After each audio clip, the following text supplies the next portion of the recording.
না দেখুন, এই যে ইস্যুটা হয়েছে এটা সম্পূর্ণ এদের ঘরোয়াভাবে। আর ওই যে জায়গাটা নিয়ে কথা হচ্ছে মসজিদটা, ওটা ফলস, পুরো ভিডিওটা ফলস। আর আরেকটা জিনিস, এরা এরা নিজেদের মধ্যে গন্ডগোল বাঁধিয়ে অন্যকে দোষটা করছে। এরা নিজেদের মধ্যে গন্ডগোল করে ওপরকে দোষ দিচ্ছে। এটা রান্নাঘর, এটা ঘর নয়। আর এর আগে আরেকটা জিনিস, এর আগে তোমার কে ওই এনাদের ফ্যামিলি একটা নিরীহ মানুষকে মেরেছে, নিরীহ লোক মারার পরে এরা নিজেরা ঘর ছেড়ে অন্য জায়গায় চলে গিয়েছে। আপনারা দেখুন, দেখে নিজেদের চোখে বিচারটা করুন। এই মুহূর্তে আমি উপস্থিত রয়েছি বাসন্তী থানার অন্তর্গত তালদা গ্রামে। একেবারে এই মুহূর্তে যে খবরের দিকে নজর রাখবো, আপনারা জানেন যে সোশ্যাল মিডিয়াতে যে ভিডিওটি প্রচুর পরিমাণে ভাইরাল হচ্ছে যে মসজিদ জায়গা সংক্রান্ত বিষয় নিয়ে, এবং কতটা সত্য সেই বিষয় নিয়ে আজকে কিন্তু আমরা গ্রাউন্ড রিপোর্ট করতে চলে এসেছি। আচ্ছা, এই যে মসজিদের যে জায়গার বিষয়ে যে ঘটনাটি ঘটেছে কতটা সত্য এবং কি বিষয়টা কি ঘটেছে যদি একটু বলতেন। আসসালামু আলাইকুম। আমি এই মসজিদের মাতোয়ালি। আমি এই মসজিদ দেখভাল করি। আমাদের মসজিদ কমিটি থেকে এখন ওরা এমন একটা অকৃত কাজ করেছে। একটা মেয়ে ছেলে বিয়ে দিয়েছিল, সেই মেয়েটা আসা যাওয়া করে, জামাই আসা যাওয়া করে, আমরা জানি, আমরা সবাই দেখি। এখন এদিনে করে দেখছি আবার সে ওই জামাইটা নয়, আবার অন্য জামাই এসে হাজির হচ্ছে। আমরা তাতে জিজ্ঞাসা করলাম যে এই ছেলেটাকে, বলছে এটা আমরা মেয়ে বিয়ে দিয়েছি। তা মেয়েটা বিয়ে দিয়েছো যখন, তাহলে সেই বিয়ের কাগজটা আর ও মেয়েটা তালাক হয়েছে, সেই তালাকনামা কাগজটা আমরা একটু দেখতে চাই। কোনটা সঠিক কোনটা বেঠিক আমরা একটু দেখতে চাই। আমাদের মাওলানারা আছে, তারা একটু দেখবে। এই বলার পরে ওরা বললে 1 মাস সময় দাও। তা আমরা 1 মাস সময় দিলাম। 1 মাসের পরে 1 সপ্তাহে আমরা 15 দিনে, 1 মাস 15 দিন মতন হয়ে গেছে। তারপরে দেখি ওরা একদিন ফেরে এসছে, এসে একটা জেরেস কাগজ নিয়ে এসে হাজির করেছে। সেই জেরেসটা দেখছি তাতে কাটাকুটি আছে। সেই জেরেসটা ইমাম সাহেব বা আমাদের যারা মাওলানারা তারা বললে যে এটা তো জেরেস, আর এতে তো মানে ঠিক বোঝা যাচ্ছে না, আর এটা কাটাকুটি হয়ে রয়েছে। তো এটা অরিজিনাল যেটা কপিটা সেইটা নিয়ে এসো, আমরা একটু দেখি। এটা অরিজিনাল কপি চাইতে বলেছি যে অরিজিনালটা আনো, তাইলে অরিজিনালটা দেখা হোক। এইবার ওরা বাড়িতে চলে যায়। বাড়ি গিয়ে মানে অতিরিক্ত গালামস, বাড়ি থেকে সব মেয়ে ছেলেপুলে সবাই মিলে গালামস করছে। আমরা কাগজটা যখন চাইলাম ওরা দিচ্ছে না। ওরা বলছে এখন আমরা কাগজ দিতে পারবো না, কাগজ অরিজিনাল কাগজ আমরা দেখাতে পারবো না এখন। এই বলার পরে আমরা বলেছি তাহলে তোমরা শুক্রবারে নামাজ পড়তে এলি, তোমরা শুক্রবার কাগজটা নিয়ে এসো, যদি না নিয়ে এসো কিন্তু আমরা সমাজ থেকে তোমাদের রহিত করে দেওয়া হবে। তা আমাদের মুসলিম সমাজে যেটা হয় সেটুকুই আমরা বলেছি, বা সেইটুকু করার জন্য আমরা করেছি, আবেদন করেছি। ওরা সেটা মানেনি বা আনেনি। এই জুম্মার দিন চলে গেল, তার আগের দিন আমাদের সঙ্গে মারপিট বেরিয়ে দিলে। এবং আমার সাথে যিনি উপস্থিত রয়েছেন এই বাসন্তী থানার অন্তর্গত তালদা গ্রামের যিনি মেম্বার। তো স্যার, কি হয়েছে বিষয়টা যদি একটু আপনি খুলে বলতেন। বিষয় বলতে শুনুন, আজকের যে অভিযোগ হচ্ছে মসজিদ সম্পর্ক নিয়ে, মসজিদ সম্পর্কে গ্রামের মানুষ ওয়াকিবহল। আমরা গ্রামের মানুষের সঙ্গে আছি। বা গ্রামের মসজিদের জায়গা নিয়ে যে অভিযোগটা আনছে সেটা সম্পূর্ণ মিথ্যা এবং ভিত্তিহীন। এটা একটা পারিবারিক ঝামেলা। সেই ঝামেলাটাকে নিয়ে আজকে এই মসজিদই রং তামাশা দিয়ে নিজেদের দোষটাকে ঢাকার জন্য আজকে ওনারা এই মসজিদটা ইস্যু করছে। এটা কোনো ইস্যু না। আমরা হিন্দু মুসলিম এখানে ভাই ভাইয়ের মতো বসবাস করি। এবং ওনাদের একটা মেয়ে আছে, সেই মেয়ে কেন্দ্র করে মসজিদ কমিটি বা মাতোয়ালিদের সঙ্গে একটা ঝামেলা। সেই ঝামেলা ইস্যুটা নিয়ে আজকে এত বড় জায়গাটা নিয়ে যাচ্ছে। আর বর্তমানে আমার এই চরপাড়ার 200 মুসলিম ভাই আছে। 200 মুসলিম ভাইয়ের মধ্যে খুব কম হলে অন্তত 150 জন ভূমিহীন। ভূমিহীন বলতে কেমন, যারা অন্য জনের জায়গায় বসে আছে। সেটা আমাদের বড় লড়াই। তাদের আমরা কিভাবে বাসস্থান দেবো সেটাই লড়াই। এসব যা জায়গা জমি যা অজুহাত দিচ্ছে এর কোনো ভিত্তি নেই, সম্পূর্ণ মিথ্যা। আর ওনারা তো বলছে বিরোধী যারা আপনারা যারা রয়েছেন নাকি তারা নাকি ঘর বাড়ি সব নাকি জ্বালিয়ে দিয়েছেন, এমনটা অভিযোগ হচ্ছে। দেখুন, ঘর বাড়ি জ্বালানো বলতে নিজের দোষ ঢাকতে যদি নিজেরা নিজেদের ঘর জ্বালিয়ে অপরের নামে বা গ্রামের মানুষের নামে অভিযোগ করে, সেক্ষেত্রে আমার কিছু বলার নেই। মসজিদ নিয়ে কোনো সমস্যাই হয়নি। ইস্যু হয়েছে ওনার একটা মেয়ের অবৈধ কুকীর্তির জন্য। সেইটা আমরা সবাই মিলে সমাধান করার চেষ্টা করেছি, কিন্তু ওরা সমাধান করতে চাইছে না। এরা মসজিদ নিয়ে যেটা করছে, আমাদের মসজিদ নিয়ে আমাদের ইসলাম নিয়ে যেটা মানে দুই দল নিয়ে লড়াই করে দিতে চাইছে, আর এটা যেটা করছে সেটা একদম মিথ্যা। সমস্যাটা হচ্ছে ওনার মেয়ে একটা অবৈধ ছেলেকে নিয়ে ঘুরে বেড়াচ্ছিল। আমরা কাগজ চাওয়াতে আমাদের যেটা সমাজে যেটা হয় সেটা বলার জন্য ওনাকে ডাকা হয়েছিল। ওরা সেইটা ইস্যু করে এরা এইরকম একটা শৃঙ্খলা তৈরি করেছে। এটা একদম সম্পূর্ণ মিথ্যা। আপনারা নিজেরা গিয়ে যাচাই করে সব জায়গায় দেখতে পারেন। মসজিদ নিয়ে কোনো সমস্যা নেই, আর নাই এর ভেতরে কোনো হিন্দু মুসলিম বলে কোনো সমস্যা আছে। না, ওরা যেটা বলছে যে ঘরদোর নাকি আপনারা নাকি পুড়িয়ে দিয়েছেন, এই মানে শুনলাম, এটা কতটা সত্যি? আমরা ওদের বাড়ির ভেতরে কেউ ঢুকিনি, আমরা বাড়ির ভেতরে কেউ ঢুকিনি। ওদের ঘরে আগুন জ্বলছে, তারপরে হাঁকাচিল্লা হয়েছে, তারপরে আমরা গেছি। আমরা আগুন ছাড়াতে গিয়ে 4-5 জন মারধর খেয়েছি। আমরা আগুন ছাড়াতে গিয়ে আমাদের রক্তপাত হয়েছে। আমরা ওর মধ্যে কেউ ঢুকি।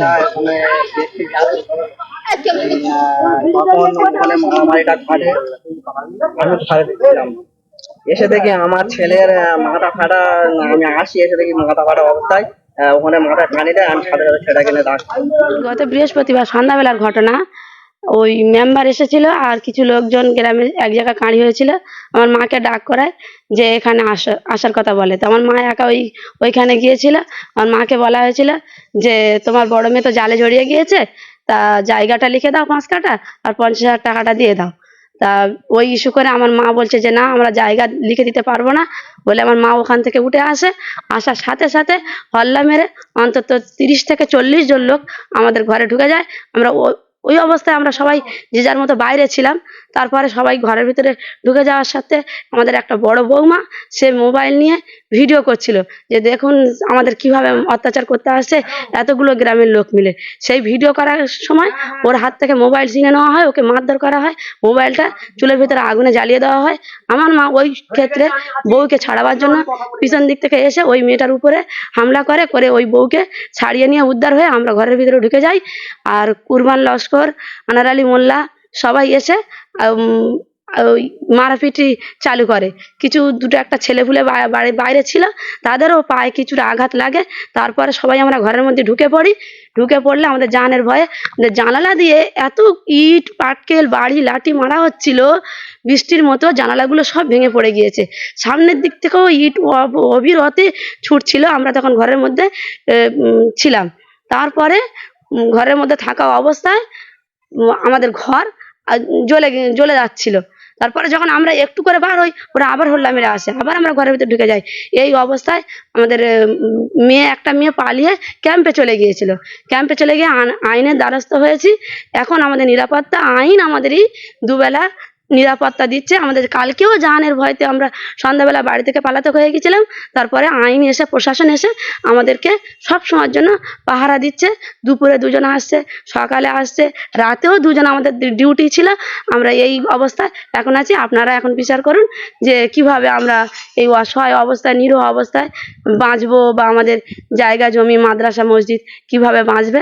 আপনারাই আমাদের একটু সহযোগিতার হাত বাড়িয়ে দেবেন বা বিচার করে দেখবেন। পুড়িয়ে কে ফেলেছে আমি চোখে দেখেছি। আমি অনেকগুলো লোকজন যখন আসে, মেয়েরা তখন ভিতরে ঢুকে যায়। এই তো আপনারা এসছেন, অতগুলো লোক গিয়েছে, দেখেছেন। আমরা বিরুদ্ধে পার্টি আমরা গিয়েছি? যাইনি তো। বিরুদ্ধে পার্টি অল্প লোক, আমরা যেতে পারি? আপনারা বলেন, আপনারাই বলেন। তাহলে এবারে ওরা ওই রকম অনেক লোক বিচারে বসতে আমার ডাক করায়। আমি একা গিয়েছি। আমি বলি ওই ছেলেপুলে নিয়ে একা গিয়েছি, একা ডেকেছে। ডাকলে আমি বলি যে কোনো একটা ইস্যু হলে খালি বিচার তো হবে, আর আবার জায়গার কথা উঠবে, এ কথা উঠবে, ও কথা উঠবে বলে একটা ইস্যুতে বলছে ওই 50 যে কোনো গন্ডগোল মেম্বাররাই তো। মা যদি হয়েছে সন্তানের যাতনা বোঝে, তাহলে তুমি মেম্বার হয়েছে, তুমি হয়তো আমাদের কোনো ঘরোয়া ব্যাপার হয়েছে, তুমি মিটিয়েছো, তুমি সব কিছু করেছো। তাহলে উনি শুধু 50,000 টাকা দাও, ওই মেয়ের নামে 5 কাঠা জায়গা কি হয়ে আসে আমি জানিনি বলে 5 কাঠা জায়গাটা এখনই লিখে দাও, তুমিও তোমার কাছে কিছু এদিক ওদিক হয়ে আসে সই করে দাও, এই সবগুলো বলেছে। বলতে আমি ওখান থেকে উঠে তখন চলে আসি।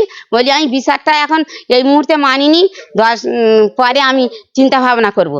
পরে ওনারা বলছেন আপনারা নাকি সমাজ বিরোধী কিছু কাজের সাথে নাকি আপনারা লিপ্ত রয়েছেন, ওই কারণে ওনারা এইগুলো অভিযোগটা করছে। কি বলবেন? সমাজ বিরুদ্ধে কাগজ ঠিক আছে, আমার জোর করে এইটা করছে একটা মাওলানা। ঠিক আছে, আপনার যখন কাগজ ঠিক হ্যাঁ, আমার কাগজ ঠিক আছে, আমার এলএলবি দাইয়ান কাজী কাগজ করে দিয়েছে, এলএলবি উনি এলএলবি আর দাইয়ান কাজী, আর দাইয়ান কাজীর ডিগ্রি দেখাবে। আপনারা চলুন আমার সঙ্গে, আর যারা অভিযোগ তুলছে তাদের নিয়ে চলুন। এলএলবি উনি এলএলবি উনি কাজী, আর উনি এই কাগজ করেছে, ওনার কাজে ভুল ভ্রান্তি, কাগজে ভুল ভ্রান্তি যদি থাকে আপনারা চলুন। ভুল ভ্রান্তি নেই, জোর করে ভুল ভ্রান্তি ধরছে কেন? যারা বাংলাদেশি বলছে তাদেরকে দেখাও, আমাদের প্রমাণ প্রুফ আমরা সব কিছু দেখাবো। আমাদের আত্মীয় স্বজন কিংবা আমাদের বিরাট একটা বংশ আছে, সেই বংশীয় ঘরের মেয়ে আমরা প্রমাণ দেখাবো। আমরা যদি বাংলাদেশি হই তাহলে আমাদের আইনি ব্যবস্থা নেবে, আর আমরা যদি বাংলাদেশি না হই তাদেরকে আইনি ব্যবস্থা নেন। দীর্ঘ আমরা এই 18 আমার 42 বছর বয়স, আমি দীর্ঘদিন এখানে দেখছি। এই হাফেজ সাহেব ছিল, বিভিন্ন জায়গায় মাদ্রাসা মসজিদ করে আসছে। 18 পাখি মসজিদ আছে ওনার হাতে, অথবা দাঁড়ানি আছে ওনার মসজিদ মাদ্রাসা। আমরা যেটা নিজে চোখে দেখেছি, নিজে আমরা পড়েছি ওনার মাদ্রাসায়। তারপরে উনি বিদ্ধ করে এসছে আমাদের চরপাড়ায় মসজিদ করতে, আমাদের গ্রামের লোকের সহযোগিতা নিয়ে এখানে একটা জায়গা কিনে 2 বিঘে, সেখানে প্রথম করে মাদ্রাসা। তখন মসজিদের কোনো গল্প হয়নি, উনি মাদ্রাসা মাটি দিয়ে তৈরি করে, আমরা সবাই তাতে সহযোগিতা করে গ্রামের লোক, আমরা তাতে পড়াশোনা করেছি। তারপরে সেই মাদ্রাসা দীর্ঘদিন চলার পরে উনি যখন বললাম আমরা একটা মসজিদ গঠন করব, তখন এই জায়গাটা কিনে উনি মসজিদ গঠন করার জন্য 1 বিঘে জায়গা দিয়েছিল। তারপরে ফাড্ডা কিছু গন্ডগোল করার জন্য ওনার মেয়েরা সেই জায়গা থেকে কিছু ওনারা অংশ নিয়ে মসজিদের নামে দেয় 8 কাঠা, বাকি ওনারা নিয়ে নেয়। সেটা ওনাদের নামে আলাদাভাবে দলিল বা রেকর্ড করা আছে, অথবা আমাদের মসজিদের যে কাগজ আছে সেটা আছে। উনি যে ব্যক্তিটা আছে হাজিওয়াল, উনি হচ্ছে বাংলাদেশ। উনি বাংলাদেশ থেকে এসে বিভিন্ন জায়গায় দান করে বেড়াতো, আরব থেকে সৌদি আরব থেকে চাঁদা কালেকশন করে এনে উনি এইসব দান করতো। সেই হিসেবে ওনাকে আমরা চিনি।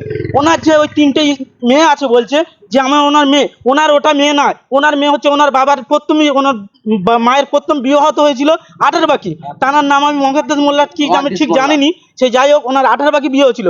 ওনার এই বিয়েটা হচ্ছে মানে দ্বিতীয় বিয়ে। উনি হচ্ছে অপসূন মহিলা, ওনার কোনো বাচ্চা হয়নি, ওনার আজিজ সাহেবের মতে কোনো বাচ্চা নেই, সেই কারণে ওনার কোনো বাচ্চা নেই, ওনার কোনো অংশীদার নেই। সেই কারণে উনি অতভাগ করে সেই মসজিদ দানগুলো আমাদের হাতে তুলে দেয়, যে আমি মাদ্রাসা মসজিদ আপনাদের হাতে তুলে দিচ্ছি, আপনারা চালান। আমি তো আর শেষগত হয়ে এসেছি, আপনারা দায়িত্ব নিয়ে আপনারা চালান, সেই হিসেবে আমাদের দিয়ে দেয়, আমরা চালাই। দীর্ঘদিন কিছুদিন ওই মাদ্রাসাটা ওনারা চালু করার অবস্থায় বন্ধ করে দেয়। একবার বিক্রি করেছে ভোজেরহাটে ইংলিশ মিডিয়াম করার জন্য, সেখান থেকে আমাদের কিছু দুর্গৃষ্ট লোক আপনার লোকেরা সেই তাদের মারধর করে তাড়িয়ে দিয়ে চলে সেই মাদ্রাসা উদ্ধার করলাম। তারপরে বিক্রি করলাম হসপিটালের লোকের কাছে ইংলিশ মিডিয়াম করার জন্য, তারা সেই ইংলিশ মিডিয়াম চালু করেছে, তাড়ে দিচ্ছি। আজ দীর্ঘদিন ফের ওর মেয়ে ইংলিশ মিডিয়াম করেছিল, সেটাকে তাড়ালাম। ওর মেয়ে পোলট্রির গোয়াল করেছিল, তারপর গোয়াল খোল করলো। যে দান থেকে গরু আসে, এখনো প্রতি বছর 2টো করে গরু আসে, সে গরু কিন্তু ওরা বিক্রি করে খায়। অতএব প্রতি মাসে ওরা যে বেতন পায় মাদ্রাসার তরফ থেকে না বিদেশি টাকা আসে, সে টাকা বন্ধ ওরা খেতে থাকে। ওই হাজি সাহেবের মেয়ে, অথবা সে হাজি সাহেবের মেয়ে হচ্ছে খাদিজা, ওনার অ্যাকাউন্টে টাকা আছে, উনি সেই ফন্ডে থেকে ধরে খায়। এব্রাহিম ঢালি, সানামা ঢালি, এরা বিদেশ থেকে চাঁদা কালেকশন করে আসে।